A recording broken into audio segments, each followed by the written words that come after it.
everyone. My name is T. Janani.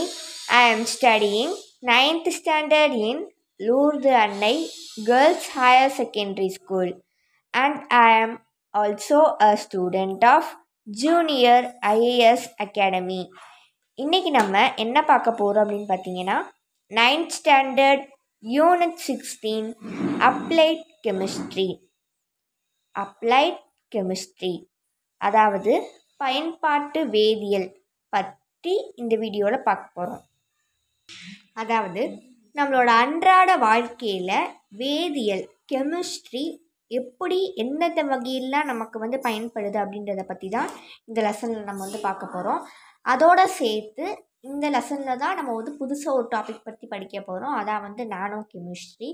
இந்த நானோ கெமிஸ்ட்ரினா என்ன, அதோட டெக்னாலஜி பற்றி, அது எப்படிலாம் பயன்படுது அப்படின்றத பற்றி இந்த லெசனில் பார்க்க போகிறோம். அது கூட வேரியஸ் டைப்ஸ் ஆஃப் ட்ரக்ஸ், அதாவது மெடிசன்ஸ் நம்ம எடுத்துக்கிறோம்ல, அதில் நிறைய வகையான மெடிசன்ஸ் இருக்குது, நிறைய டைப்ஸ் இருக்குது. அதெல்லாம் என்னென்னு நம்ம இந்த லெசனில் ஒன்று ஒன்றா படிக்க போகிறோம். அடுத்து எலக்ட்ரோ கெமிஸ்ட்ரினா என்ன அப்படின்றதை பற்றி பார்க்க போகிறோம். அதோட யூசஸ், அதோட பயன்பாடுகள் பற்றியும் பார்க்க போகிறோம். அடுத்து அப்ளிகேஷன்ஸ் ஆஃப் ரேடியோ கெமிஸ்ட்ரி. இந்த ரேடியோ கெமிஸ்ட்ரியை நம்ம எந்தெந்த இடங்கள்லாம் பயன்படுத்துகிறோம், முதல்ல ரேடியோ கெமிஸ்ட்ரினா என்ன அப்படின்றதையும் இந்த லெசன் தெரிஞ்சுக்க போகிறோம்.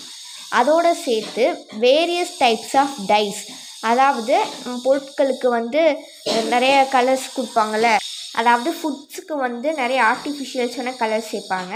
அது கூட நம்ம யூஸ் பண்ணுற இந்த சேரு, பென்னு, கிளாத்ஸு, பேக், இதுக்கெலாம் கலர் கொடுக்குறதுக்குலாம் டைஸ் யூஸ் பண்ணுவாங்கள்ல, அதோட வேரியஸ் டைப்ஸ், டைஸ்லேயே நிறைய டைப்ஸ் இருக்குது, அதை பற்றியும் பார்க்க போகிறோம்.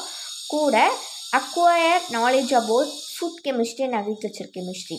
ஃபுட் கெமிஸ்ட்ரி, ஃபுட்டில் இந்த மாதிரியான வேதியியல் பயன்படுத்துகிறோம். அதே மாதிரி அக்ரிகல்ச்சர், நம்ம வேளாண்மை பண்ணுறதுக்கு எந்தெந்த மாதிரியான கெமிஸ்ட்ரி யூஸ் பண்ணுறோம் அப்படின்றத பற்றி பார்க்க போகிறோம். கூட understand some basic ideas of about forensic chemistry.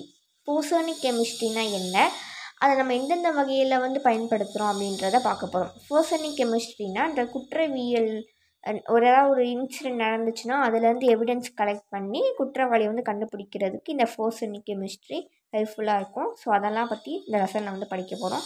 இப்போ வாங்க ஃபஸ்ட்டு டாபிக் என்னென்னு பார்க்கலாம். First topic nano chemistry. அதாவது nano chemistry is a branch of nanoscience that deals with the chemical applications of nanomaterials in nanotechnology. Nano chemistry அப்படின்னா என்னென்னா, இந்த பொருட்கள்லையே சில துகள்கள்லாம் இருக்குல்ல, பொருட்கள்லையே சின்ன சின்ன டைப்ஸு, ஒரு பொருட்களுக்கு கூட இருக்கிற ஆட்டம்குள்ளே இருக்கிற சில ப்ராப்பர்ட்டிஸ், இந்த மாதிரி கெமிஸ்ட்ரியிலேயே ரொம்ப மைன்யூட்டாக படிக்கிறது தான் இந்த நானோ கெமிஸ்ட்ரி அப்படின்றது. இந்த சைஸ் ஆஃப் நானோ பொசிஷன்ஸ் பற்றி பார்க்க போகிறோம்.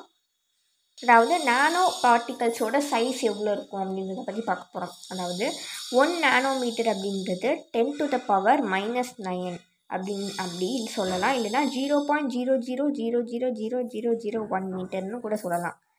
Nanometre and the meter can be understood as the some size difference or between gold pole and its earth. Our nano grow 1 nanometer each second. A cell membrane is around a nanometer across. The DNA double helix is 2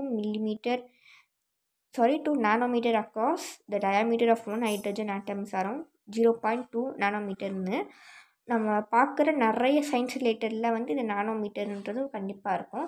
இப்போ தெளிவாக நானோமீட்டர்னால் என்னென்னு பார்ப்போம்.